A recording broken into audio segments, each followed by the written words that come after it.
বাস্তবার কথা কিছু বলা লাগবে না, মনের আবেগ আমাকে বুঝ আসে না, তাই অনেক কথা বলে ফেলি। উনিও তাই ধৈর্য ধরে শুনতেছে। নিজের পোড়া বাড়ি দেখে হার্ট অ্যাটাক মাশরাফির। কি অন্যায় করেছে আমি? অঝরে কেঁদে গ্রামবাসীর কাছে বিচার দিল মাশরাফি। দর্শক, কোঠা সংস্কারের দাবিতে আন্দোলন শুরু হয়েছিল। সারা বাংলাদেশে অনেক কিছুই ঘটে গেল এ কয়েকদিনে। এরপরে এক দফা দাবিতে বৈষম্য বিরোধী ছাত্র আন্দোলনের রূপ নেয় শিক্ষার্থীরা।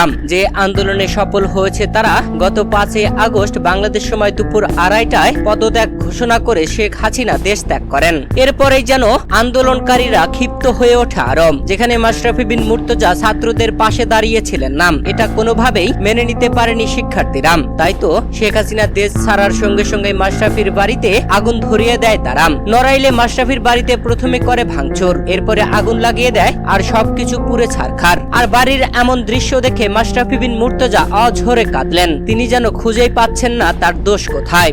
গ্রামবাসী জড়ো হয়েছিল তার কাছে। এ সময় মাশরাফিকে বুকে হাত দিতেও দেখা যায়। এ যেন নিজের বাড়ি দেখে হার্ট অ্যাটাকই হচ্ছিল মাশরাফির।